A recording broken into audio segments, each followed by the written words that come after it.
The following is a production of DallasCowboys.com and the Dallas Cowboys Football Club. Let's go, baby! Are you ready for a break? Yes. Are you ready for a break? Absolutely. Ready for a break?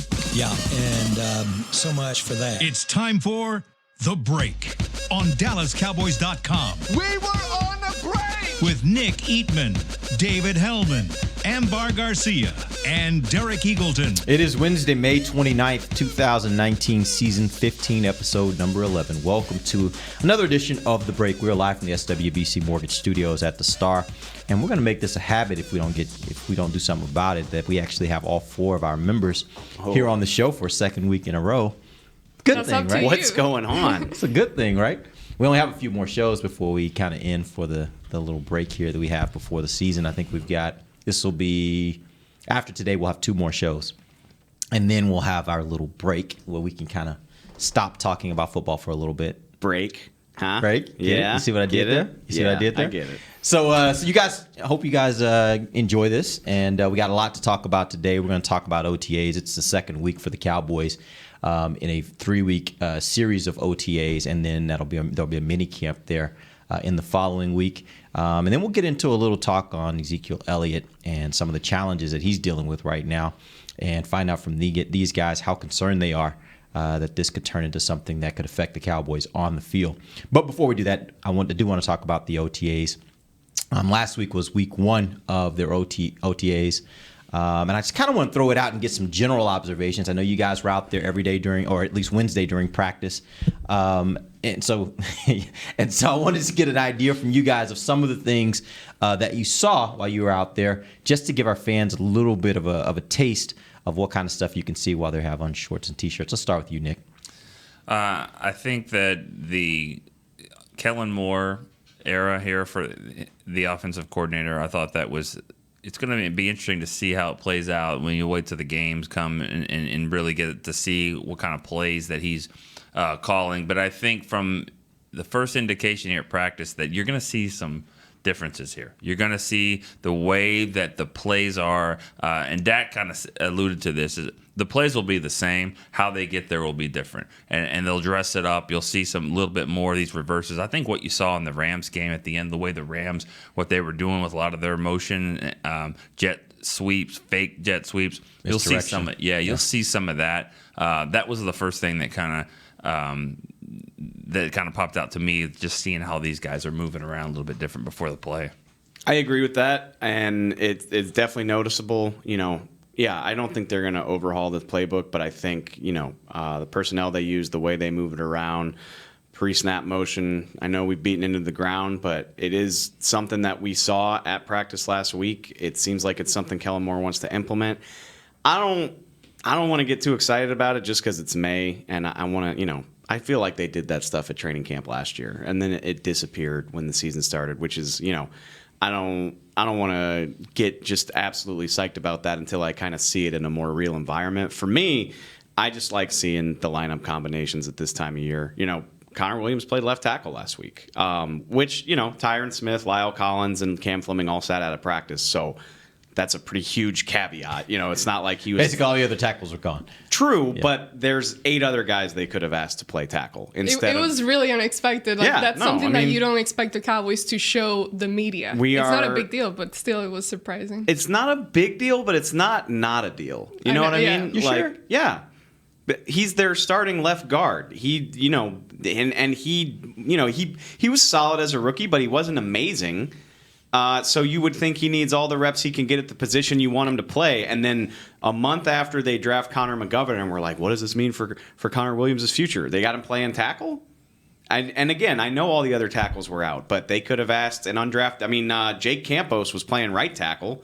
He's not going to make this team. No offense, Jake, but they got a guy that's going to make this team playing left tackle. Yeah, right, and this is the day. At that point, it was day 2 of installation. That's what these OTAs are. They're installing the offense. So to put a guy out there and to say this is where you're going to play. Like, yeah, we need some of these. We need someone to play left tackle, but this is where you install the offense. So if he's going to be your starting left guard, which he will be, I still think that they use that time to get him some snaps at tackle. And then but the fun thing is you see that at practice, and then you go into the locker room and you can talk to Connor himself. And he's like, yeah, this is the first reps I've gotten at tackle since I was in college. So like, you know, maybe it isn't a big deal if he's like, well, yeah, I did this for scout team all the time last year. Or, you know, I did this at times in the spring last year too. Like, no, this is the first time they've ever asked him to do that. Yeah. And I don't care who was sitting out. That's significant. Yeah, I get that. I guess the way I looked at it when I heard about it was, I think there's kind of a now component to that and a future component to that. I think the now component is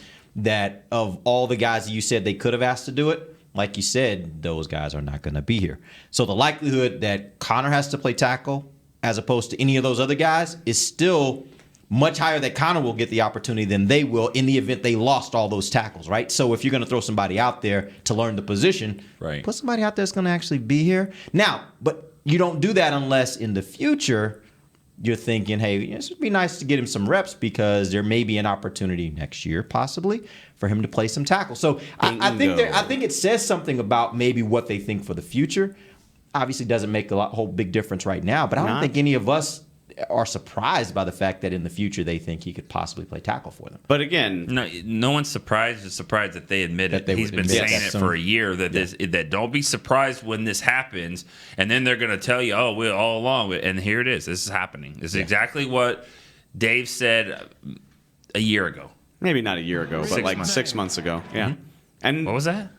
What was that? I didn't hear that. The other thing, you know, don't get me in trouble because we only get to watch one of these, and I was not at Tuesday or Thursday's OTA. Jerry, Steven, if you happen to be listening.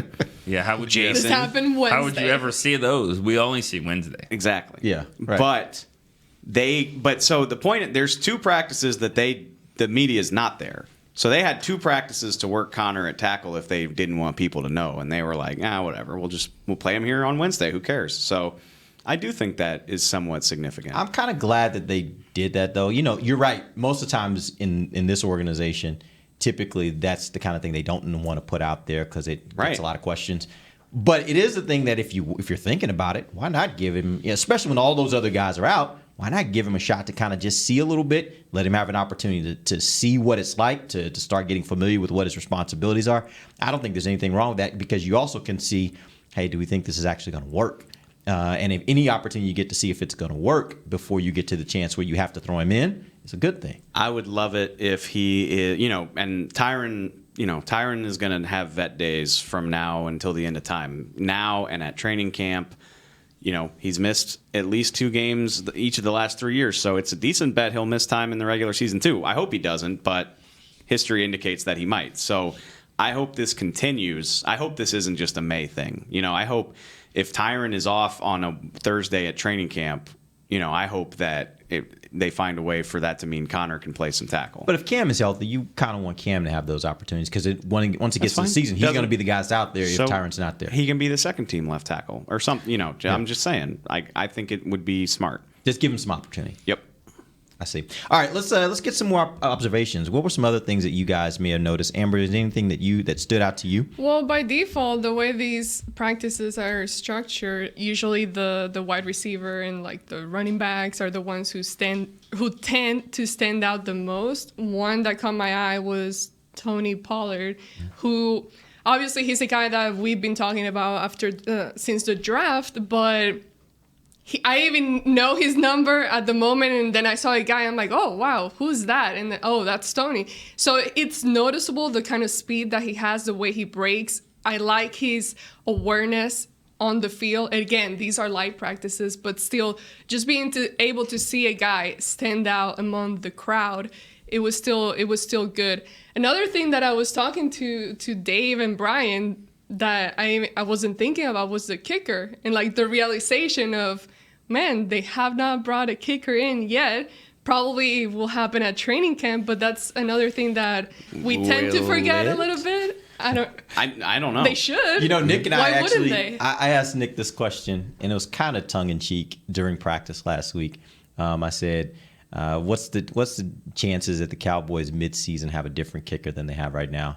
And we both kind of just looked at each other, and I don't think either one of us were really convicted that they'll have the same kicker because he was so inconsistent last year. We know he has a big leg, but there were some misses that were just inexplicable. I mean, how many bad games does who's the best kicker in the league? Tucker. How many? Or Guskowski. But Okay, yeah, probably Tucker. How many Yeah, I'd go bad Tucker. games does Tucker have before he's cut? Depends on how bad they get. He he's gonna missed have- he he's missed gonna have two to in have half a season. overtime. He's gonna have a season of just like Yeah. unexplainable things that just happen. So Yeah. 7 or 8. I mean, he's the best of all time. 7 or 8. You're like, oh, he doesn't have it anymore. Yeah. How many bad games does Maher have? One. Two in a short span, or no, 3 in a short span of time, like 3 Yeah. in a month, or 3 in 5 weeks. I mean, And I also wonder what you call a bad game, because there were some You're- games when he you're came back and made some kicks, but then he missed some early. Whereas he like lost 21-20 to the Giants in Week 1. Yeah. And he missed an extra point in the Right. second quarter and a 44-yard field goal. Right. So that's a story. I thought you That's meant that definitely a happened bad last year. game. I was like, that didn't no, happen no, last that's year. Week 1. I Then gotcha. Week 2, he misses a 37-yarder off the post. In the press box, it's like, okay, available Who's kickers. out there? Yeah, everyone's starting to talk about it. So 3 seems like a lot. If he started the season with 2 bad games, he's cut. I just feel like it's been a while since y'all were probably at this stage in your life, but like, did you ever have like a beater car, like just a Beater car? like a piece of crap car, like Oh, yeah. and like it was a piece of crap, but you loved it, you know, Yeah, and first like class. other people might be like, man, Is that what you're saying about Maher? I'm not saying Maher's a piece of crap, but my Whoa, yeah. What are we saying here? I'm He's saying crap, but the Cowboys love him. you probably loved that car a lot more than like your friends did, right? Like you had, I would say so. He's like, it's gonna get me where I need to go. sometimes. Well, I mean, there you You go. know, So that was the point of it. But Like, the it's point only going is, to get there sometime. You loved it more than other people did, and I don't want to call Brett Maher a piece of crap. That's not my point. But I think That's certainly what it sounded the like. to me. Cowboys like him and feel loyal to him a lot more than people outside the organization. Okay, but that's that- my Why would they have why- a sense of loyalty? Why? This has not been the car that's like taking them to the I thought they had prom and all that loyalty stuff. with Dan Bailey. Exactly. And If then they, didn't that have, if they didn't have happened. loyalty What to the him, heck? That's- what makes you think they got loyalty to Maher? I've just all signs point toward like they. I mean, a guy would be here right now. Like it's and this is in my 6 years of doing this. Like they don't just add a kicker a week before they leave. Like they do that right after the draft. Like he would be here being part of this. So your thought is I think- because there's nobody here, you think in their minds Maher is their guy. They are sold. He's to their guy. Nick's point and to your point too. Like only until he's not. Like they got rid of Dan Bailey. that could but, like, change in yeah. a week. their attitude going into training camp is not like we need to do something about this. Well, it just doesn't make any sense. That is a position that we talked about or was talked about last year. Why would you not add some kind of competition just for the sake of it? Why is Honestly, though, I really believe, especially a kicker that's been in the CFL and has bounced around like he has, I think those kickers think that they're competing all the time. They are. I mean, even if they're not, even if there's not another kicker, they know that if they miss in practice, that Will McClay's got 14 kickers on a list that he knows who he can get. That's a good point. So I think they all. Yeah, it's one thing to look over your shoulder and see another guy. He made it in practice and all the teammates. But they know if they struggle that there's a hook there. Yeah, that's probably more than any other position. Yeah, is you don't have to learn the easily playbook. I Just shouldn't get say in. easily replaceable, but Yeah. it seems like they're easily replaceable from the standpoint that you can always get them out and bring in another guy. Yeah. Like there's not like you said, the best kicker in the league right now. If he has half a season worth of bad kicks, he's probably out. Think about the kicker in Minnesota. He for a long time was the best guy in the league. What's his name? Walsh? Blair. Yeah, Blair Walsh. He was. I mean, the kicker in Minnesota is Dan Bailey. No, I'm saying he was a money kicker for them for a long time, and then all of a sudden in one season it just started going. It started the end of one season, and then it carried into the next season, and then that was. Are you talking about Dan Bailey again? Because that's It's the same thing as Dan. But my point is that's kickers in the NFL. yeah, you have it until you don't. Yeah, It's the story of every kicker except for like Vinatieri and Janikowski. yeah. Like those are the only two that have really defied that. And Janikowski still, I mean, he didn't retire with his first team, so Yeah. And neither did Vinatieri. well, he he had- left on purpose though. He didn't get cut. It was Like, money, right? yeah. He had a better offer. I don't remember how that. I felt like he had a stretch there where he kind of. He left in free agency to join the Colts, and it was Like that's the first time that's like, oh my God, we got this kicker. Like that. He doesn't didn't happen. retire this year, did he? No, he's still kicking. Still going. Jesus. First ballot Hall of Famer. Don't at me. Do not at me. All right, let's take our first break. When we come back, I want to talk about Ezekiel Elliott. He's found himself in a little bit of a issue here with the league. Reports are that maybe the league's going to take a look at an incident that happened in Las Vegas. I want to ask these guys, how concerned are you that the Cowboys may be facing some problems with this situation? We'll talk about that when we come right back. This is DallasCowboys.com radio. While a player can look good on paper, it's when he's out on the field that you really find out what he's made of. That's why the Cowboys rely on more than just stats and scouting reports when building their team. When picking a tractor, it's why you should rely on more than just specs and features. You've got to take it out and put it to the test. The Cowboys did when they named John Deere their official tractor. Experience one for yourself. Visit myjohndeeredealer.com/football. Do you want the most interesting, up-to-the-minute Dallas Cowboys news straight from the Star in Frisco? How about exclusive and on command? That's right, news and nuggets you can't find anywhere else. With our exclusive Cowboys content on Alexa, you can have all the answers, secrets, stories, and more. What's Stephen Jones thinking during a game? What's Joe Looney's favorite pregame meal? We take your questions to Cowboys players and coaches, and you can hear the answers directly back to you. Just say, Alexa, open Dallas Cowboys.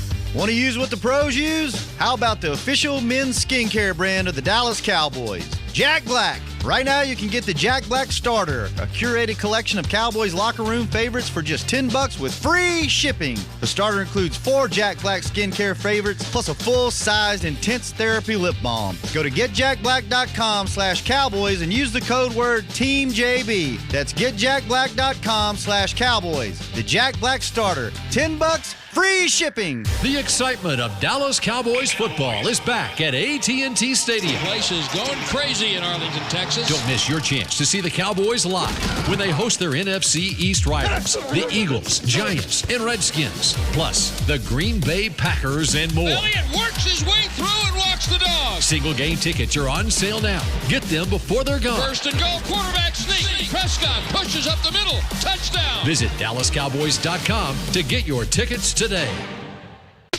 Back to the break. Welcome back. It is the second segment of the break, live from the SWBC Mortgage Studios at the Star. We're talking some Cowboys football here, and we're going to talk a little bit about Ezekiel Elliott.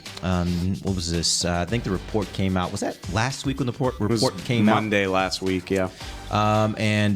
Basically, there was video of an incident that happened in Las Vegas while Ezekiel was there. And on the video, there was... I don't know if it was it certainly wasn't a physical altercation. I don't think. There was kind of a little bowing up between him and another guy, and I guess that was security. And the incident, police handcuffed him, but he was not arrested, supposedly just detained, and nothing ever came of it from a legal standpoint. But here's the issue. We all go back to 2017, and when Zeke had the issue with the NFL regarding the issue of or the allegations around domestic violence. The NFL had an investigation that they did. They had a person who was charged with doing the investigation. That person came to the conclusion that there should be no punishment because there were too many inconsistencies in the whole story. Despite that, Roger Goodell and the people in charge at the NFL made the decision that Zeke should face a 6-game suspension. He ultimately served that suspension. That all being said, and knowing that because of that, he now is in a situation where he's under increased scrutiny from the NFL, and any infraction is reviewable by the NFL and can lead to punishment. How concerned are you guys that this particular situation, even though he was not arrested, can end up being a problem for Zeke and for the Cowboys? I'm not concerned. I don't think he'll be suspended. I don't think it. That's not a penalty on the football field. What he did is not a penalty. I don't think you can call that any kind of incident. I mean, yeah, it's an incident because it got reported on tape, but you can't get suspended for that. I just don't believe it. I don't believe that's going to happen. One thing to note is, and I was reading the report yesterday, a journalist for Yahoo Sports, Charles Robinson, was breaking down the kind of the things that the league told Zeke at the time in 2017 after he had been suspended. And one of the things that stuck out to me was it said, It is not just we're not just worried about violence. We're worried about even threats of violence, and that's what made me start to think: can the league, again, in a situation where we know the league, when it comes to Zeke, it seems like they just got a thing for him. Yeah. And that being said, do they construe what they saw there on that tape as a threat of violence that could then once again give them license? Because again, they don't need license from anybody else other than themselves to say, we think there's an infraction here, and because of that, we're giving you a suspension. I mean, all due respect to your opinion, like, I don't know how you can sit here and just say, no, there's no chance. I didn't say there's no chance. Or you said you don't think it'll happen. That's two different things. I mean, there's a chance because you have the guy in the office up there that right, and it should be concerning, and like that should hang over everything else. And I don't agree with it. You know, like what happened with the security guard. I mean, come on, get out of here. Yeah, it wasn't right. But I didn't know Manu Ginobili was running security now. But I mean, seriously, at the same time, blocker charge, flop. Security guards should not flop. At the same time, he's Ezekiel Elliott. It sucks for him. Like I mean, you know, he didn't do anything wrong that the video showed. You know, the pushing the guy over, it's not a great look. Seemed like he was arguing with who I think was his girlfriend. Was it even a push? The guy fell like a tap. Again. The guy fell on the ground, and it's not fair. But what an actor. Ezekiel Elliott's going to be held to a different standard. I'm sorry, I don't know what y'all want me to say. Yeah. And there's one guy that is really ultimately in charge of making that decision. And I think Charles Robinson made a really good point that maybe people don't want to hear, but I don't know that Jerry Jones does the Cowboys any favors when he comes out and says, like, it's not a big deal. Like, this, you know, he's in good standing. He'll be okay. Because he said that last time. And I wonder if, like, maybe Roger Goodell is kind of like, well, you don't, Jerry, like, I'll make these decisions. Like, you don't ultimately decide what happens here. I'm the commissioner of the league. I know you're one of the most powerful owners in the league, but this is still up to me. And I think stuff like that matters. So if I had to bet on it today, it doesn't seem like it should merit a suspension, but I can't in full confidence say it won't. I mean, as I said, I think we said this last week.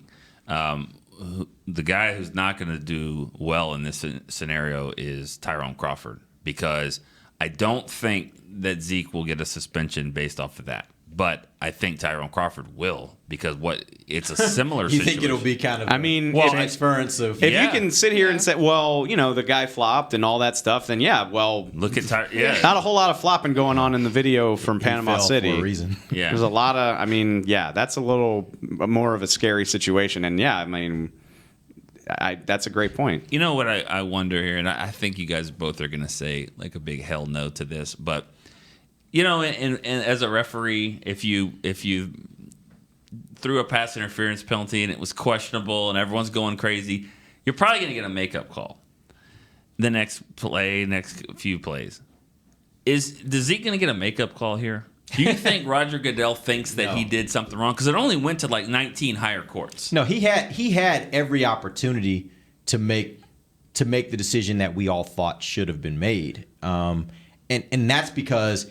He had, and I really think the league in a lot of instances makes decisions based upon public perception and having cover for what they decide.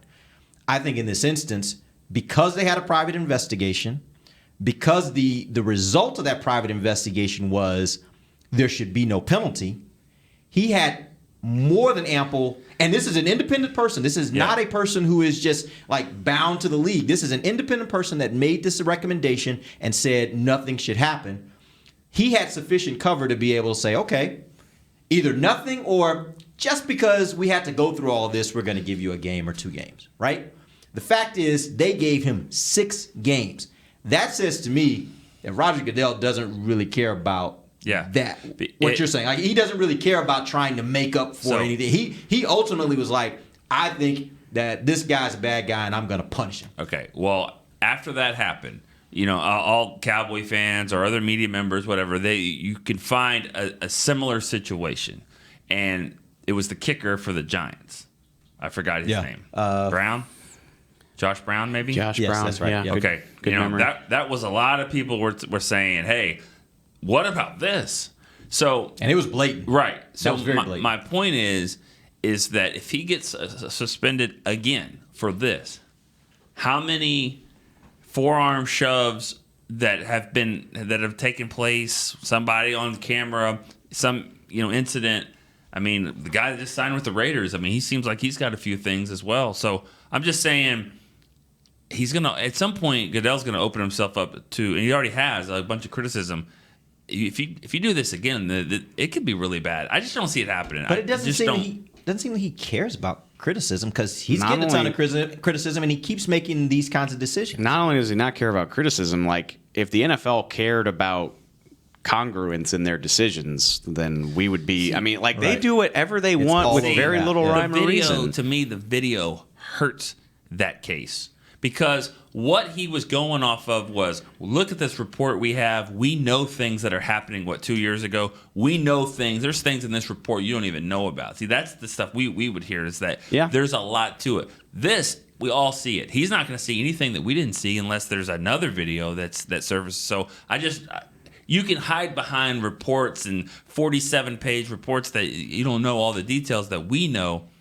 But in this particular case, I just don't think there's going to be anything extra to it. I guess my whole thing with this is just that I don't think that this, like Dave was saying, I think this is all over the map. There is no real rhyme or reason that we can perceive in a lot of the decisions. And because of that, you have a situation here where for me, if I'm thinking just as a Cowboys fan, I would be concerned, because this is a wild card.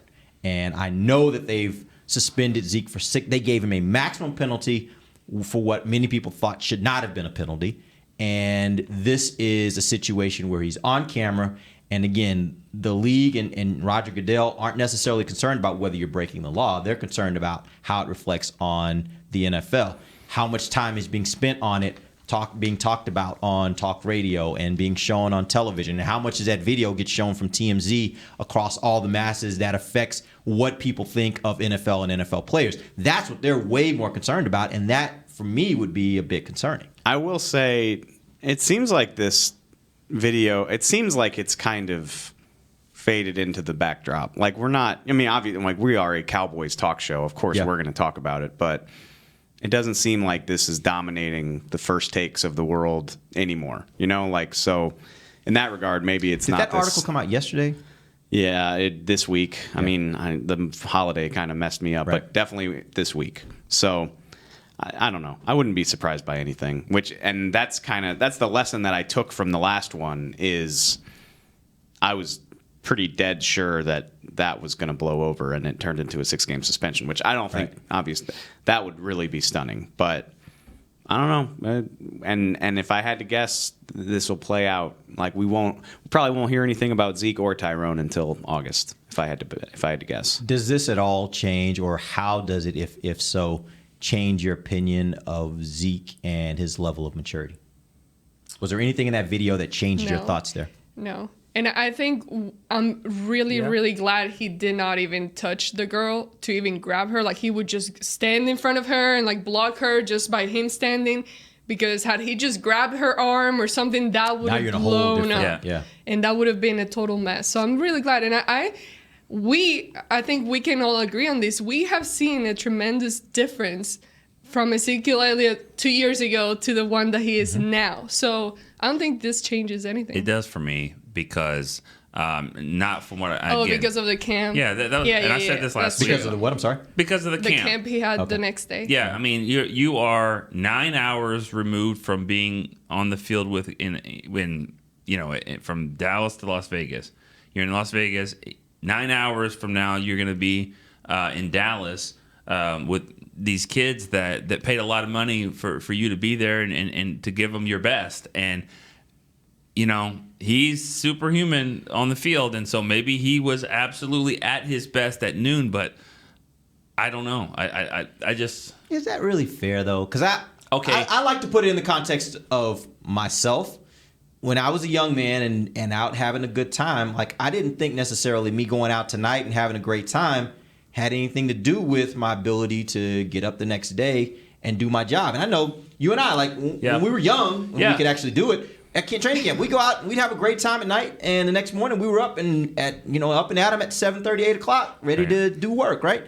I think there's an important difference there, and I would never throw stones. I said this on the show last week. Like, I've been to work hungover so many times in my career. Not this week. Not this week. Really? Yeah, I know. It's shocking, isn't it? It's absolutely shocking. When are we doing his review? Yeah, we need actually. It's we need to talk about that. Need to do that soon. Yeah. But there's a difference between, if you're rolling out of bed to go cover training camp practice and that's your job and maybe you had a few too many, or like if we were doing a live episode of The Break and people were paying to watch us and we were going to do a meet and greet, like, hey, nice to meet you, thanks for coming to our show. Hopefully I wouldn't come to that with a terrible hangover. Like people are paying for your services. So let's go back to when we were in London and we were just kind of hanging out and we were enjoying London. And we had shows every single day, and there were people that would never ever get a chance to interact with us. And were we giving them our best every day? Hell yeah! It was one of the best weeks of my life. Right, but we were enjoying the nightlife though, weren't we? Yeah. Those shows were at like 9 o'clock at night though. But hold on. Here's the difference between that, because the people that we were working for were the ones that were passing all the drinks. Yeah. Again, and we don't know if he was drunk? Right. Do we even know we that? don't. We No don't. clue. And that's Okay, kind of no the point idea. too. It's true. It's just that it would be the same if 3 o'clock in the morning. We've all done it on a road trip. We've been in a hotel lobby at 3 o'clock in the morning because we don't have the same job to do. If we saw a player doing that, obviously that is his craft, that's his profession. You'd like to think that he's not going to break curfew, but for that moment here in May, that is his job. He's getting paid pretty good money to do that and be available. But so the whole question you asked me was, does it change my perception for him and his maturity? A little bit, because you opened yourself up for it to be there, and at 3 o'clock in the morning you're out, you're cutting it close, and I just think that's not a good look for me. That part, right? And that's the part I get when you say, just from a standpoint of being self-aware, understanding the environment, understanding the people that are around you, understanding that cameras are there, understanding that it's probably not what Sale's saying, nothing good happens after 3 o'clock in the morning, after 2 o'clock in the morning, whatever it is. I mean, yes, that's a matter of maturity, and maybe he's not at that point yet, but I don't know that I think that because he was out having a good time and he had something to do the next day, that necessarily, in my opinion, changes my belief on his maturity. It doesn't really affect my opinion just because it all fits comfortably within the picture of who he is. And I do think he's grown up since he got in the league, but at the same time, he's still similar to me in the sense that, I feel like we ride this roller coaster where, like, in 2017 he was the devil, and that was never true. And then I don't want to point fingers, but in 2019 people are trying to push this narrative that he's like Saint Zeke now. Like, look at the amazing offseason Zeke is having. He's feeding the homeless and doing, like, he's just the most wonderful. That's not true either. Like, neither one of these things is true. He's a 23-year-old kid who has a big heart, loves to make kind gestures for people, is an amazing And he probably was that guy back in 2017 from the standpoint of just having a big heart, right? Big heart, teammates love him. He does nice things in the community. He's also 23 and likes the nightlife. That is well documented going back to... Which, by the way, most 23-year-olds love the nightlife. Of course.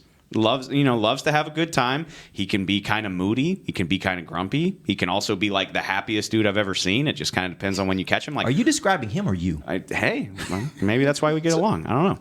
It all fits within the picture of who he's a pretty normal 23-year-old guy who happens to be awesome at football and rich as hell. Yeah. I'll say this. I think he needs to be a little more perceptive of just how big the spotlight on him is, but that'll come in time, hopefully. Yeah. Some of the clips I saw from the camp, he seemed pretty good interacting with the kids. Yeah. That's where I would have a problem with it. I don't have a problem with it right now, but I would have had he been like just grumpy and just standing there and not really interacting with the kids. I think he was able to provide what the kids wanted and provide that experience for them. So it doesn't really matter. I'll point the finger back at myself because I do this with Brian all the time. Brian Broaddus loves to give me crap about like when I come in or what time I leave or what I was doing the night before, and I'm like, if I'm here and I do my job and I do it well, why? Who's busy? Like, why is it your business? Yeah. Right. And I think that's in everybody's life. I think the point is, if you can manage it, like I don't regulate your employer should not regulate what you do in your off time, but when you get to the office, There better not be lingering effects of what you did in your off time. So as long as you can manage that. And there was, though, because I'm sure he's still on his wrist. He's probably still had the hand, But who cares? But that doesn't matter. Who cares? What do you mean? If he's still capable of giving those kids a great experience. He was not detained from the standpoint of still being there when he was supposed to be at the camp. Yeah. So if he shows up at the camp and he gives those kids his best, I don't think whatever happened last night really matters. Okay, so the question is do you think that you have any issues with his maturity? And I say because right before the day of the camp, and I have kids, you have kids, and if the camp leader's sitting there and he's like, well, 9 hours ago he was in handcuffs in Las Vegas. Maybe it was his fault, maybe it wasn't, but he was still there. Like, you're still going to raise questions and be like, oh, that wasn't the best decision. Wasn't the best decision. And does he? Where does he fly? Does he fly his own jet, or does he do commercial? Because I know Shannon spent 12 hours in Vegas last week. Yeah, Shannon Gross, 12 hours back and forth, 5-hour delays here and there. Even if you're not in handcuffs, even if you're just doing great community work, that's cutting it close for a camp that you need to be there for. That's all I'm saying. So everything I just said, yeah, like if you can handle it, good for you. This is America, all that good stuff. But like the truly mature decision might have been like, hey, I got this thing on Sunday.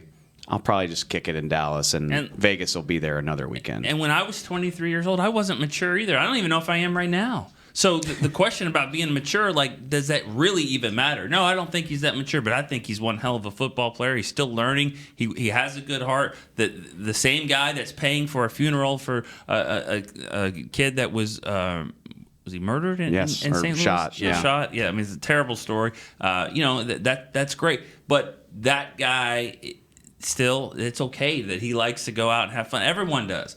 I just don't. Maybe what I'm trying to say is I don't even know if it matters that much. There's guys. I mean, Michael Irvin is one of the greatest players in Cowboys history. I don't know if he was mature at the end of his career. Yeah, it happens like that. They're not paying for him to be. They're paying for him to be a great football player, and that's what he is. And he's going to have some issues that way. He sticks to what he is. Part of what they're paying for is the confidence that he will be available to them. That's true. And that's, I guess, where I come down on this is, as of right now, I don't think it's a big enough deal. Like I said, I did a segment with Brian Broaddus on TV last week where I was like, if the Cowboys are thrown off by this, then like how well do they really know their players? Because like I said, it fits within the narrative of what we know about Ezekiel Elliott. So they should be the last people that are surprised. They might be disappointed. They shouldn't be surprised by it. Yeah. So you can be a quality person and still like to go kick it. Yeah, absolutely. And kicking it might mean you might be at the wrong place at the wrong time. You might get into bad situations because we're somewhere that at that time of night bad things can tend to happen. But there's a point in that video where you don't have to do that. You don't have to lower your shoulder on the guy and even make it. You don't have to go that far. Do I think it's a serious thing? No, I don't. But I'm just saying he could have walked away from that. But that's also where I do think that my opinion may have changed to the better, because I agree with Amber. I think there were moments in that video when it could have gotten a lot worse. And I think there was a certain level of restraint that he had in that video in a couple different situations where I'm not sure that a few years ago he would have had that same level of restraint. Now, is he where he needs to be? As a 46-year-old man, I'd probably make much different decisions than he would have made, but I'm also 46 years old. And that's the matter of getting older and being more mature. He can be more mature now than he was back then. That doesn't mean he's fully developed yet, right? Fair. I mean, that's fair. You said that. I'm over this conversation. I'm done. I mean, you can... Like we've been arguing, you can argue both sides, and it's just whatever. It is what it is. We'll see what the league does if they do something, but in the meantime, it's a tough conversation to have because it's not a black and white issue that you can just come down with a firm take on. Right. And that's what so many people want to do, and I refuse to. But so I mean, just kind of play it by ear. It doesn't really drastically change my opinion of what I already knew about Ezekiel Elliott. It's something that he needs to continue to work on. I'd be surprised if he got suspended, but you can never say for sure. So let's take that to the other extreme then. We only have a few more minutes here because we got to leave a little early today at 10:30 for Coach Garrett's press conference. We have to say sí or no. We'll get to that next week. But let's assume for a second that the Cowboys do face a potential suspension with Zeke. how comfortable do you feel with the running back position right now, knowing that there's not a lot of experience there? You would have to, let's assume that it happens at the beginning of the season and there are some games that he has to miss. How comfortable do you feel that rookies can immediately step in and be able to give you what you need for those games? They're not going to replace Zeke. They're not good enough to replace Zeke. I don't know who in the league would. Right. It's the one position where guys can plug in and be more effective than others. And you drafted 2, they're going to have to do it. I mean, I don't think you go. Maybe they would go and sign someone that's out there, but I don't think so. Tony Pollard, Mike Weber. Yeah. No, that doesn't inspire a lot of confidence. It doesn't. You'll have to rely on your O-line and hope that they can do give the running back position as much help as they can and open some holes for the guy. But I got a hard disagree from me, guys, and I don't feel good about it. But I have to go get somebody. Who? Alfred Morris, whatever, somebody that's done it. Somebody, I mean. Mike Weber, and again, they were pumped about him. Maybe he's awesome. He played at Ohio State. That counts for a lot, but Bo Scarborough played at Alabama, and people were high on him. He was drafted in the same range, and he didn't make this team. Darius Jackson has 6 carries to his name. Tony Pollard looks fast as hell, very exciting. I'm not sure I want to lean on him to carry the load for an NFL team one game into his career. Even if it's like an Alfred Morris, I'm not saying it would be somebody that would inspire confidence, but I would try to go get someone. even if you see a good preseason from one of these 2 guys. Darius Jackson looked freaking awesome in the preseason a couple years ago. Philip Tanner looked pretty good too. Yeah, I honestly believe though, if you look at kind of the way this team is constructed, number one, I think your offensive line should be as good, at least, as they were last year. And I think they were pretty good running the ball. There were some deficiencies, particularly in the goal line areas. I think that in what will be Dak's 4th season, my expectation is that this year he's going to take that next step. And especially if he's going to be your quarterback of the future, this is about the time you start seeing teams kind of make that transition to where they can have some games in a season. Maybe not every game, but they can have some games in a season where they go into the game saying, we're going to put the ball in our quarterback's hands. He's going to win this game for us. So you look at those things, and you look at the fact that, again, running back is a position where when you talk about being able to come in the league and produce immediately, we see it all the time. There are players that come in this league, and especially when they got good offense around them, when they've got a good offensive line, they've got capable receivers, capable quarterback. We've seen running backs come in this league and immediately make an impact. I don't think this is the worst thing in the world. And I think a guy like Darius Jackson has been here. He's not a guy that's got a ton of reps here, but he certainly has been here. And so I think between him and those 2 young guys, I think you got enough backs to where you can make this thing go. Now, I'm also assuming that if he gets suspended, this is like a short-term thing. It's gonna be a game. Yeah, if it turns into a 6 game, which I don't think it will by any means. But if it's a long-term thing, now you got a point. But if you're talking a couple games, I think you got what you need. You go with it and you see what happens. Let me ask the Cowboys historian here. When was the last time that a running back who wasn't a top 100 pick did that for this team? As a rookie? Period. But yeah, sure. As a rookie, would he be even better? Marion Barber. I was about to say Marion Barber, yeah. How long did it take him to do that? Actually, his rookie year, about week 5 of his rookie year. Tony Pollard. Yeah, I mean, let's go. Yeah, but it was like week 5. It wasn't like week 1, and he was different because he was a barbarian. I mean, he could run over people, and he had a great. Where role. was he picked? He was in the 4th round. I would say, there's 2 picks in the 4th round that year. One of them was Canty, another one was him. I think he was the first one. Okay. All right. But in that range of 100. I get running back value there. You can find them all over the place. I know. Jordan Howard, Philip Lindsay. I get it. I haven't seen it happen for this team in the time I've been here. But that doesn't really matter for this team. I mean, if it happens around the NFL, then it can happen, right? Well, but what you have seen is a 3rd round pick set the Cowboys record for most rushing yards in a season. You've also seen a guy that was at the end of his career and was pretty much washed up and with a $1 million a year salary finished 3rd in the NFL in rushing in Darren McFadden. So you've seen with this team, you've seen this offensive line. You've seen this offensive line help elevate players to the best moments of their career. I'm a big show me guy. I'm not from Missouri, but I'm not. And that's fair. I'm not ready to sit here and say a 7th round pick and a 4th round pick can carry the load, even for 2 games. Yeah, I'm just not as worried about it. I think that for all those things I said, I think this team has enough other weapons to where I think they can put those running backs in good positions to be able to be successful. And remember this: let's say you get Alfred Morris and Zeke comes back. Do you want Alfred Morris on your team? No, you just cut him. Right, you just cut him. But also the way the salary is, that contract. his whole salary is guaranteed for that year, the whole year. If he's here week 1, yep. How much? I mean, this dude's. I love Alfred Morris to death. How much do you think you're paying for him? I mean, but you're paying for nothing at that point. You sign him to. Have you met Jerry? Like he doesn't like to. I mean, he doesn't like to give out money for business. nothing. Bad business. He signed that guy to a vet minimum contract. He plays. He's on the roster for 2 games. Then that's fine. Okay, we got to get out of here. I'm so sorry. All right. Great conversation. Appreciate you guys today. We'll be back next week at the normal time. I think the next week will be it's going to be on Thursday next week. We'll give you more information. Check the website for more information. Until then, for Nick Eatman, Dave Hellman, Amber Garcia, I'm Derek Eagleton. This has been The Break live on DallasCowboys.com radio. This has been a production of DallasCowboys.com and the Dallas Cowboys Football Club. How about this, Cowboys?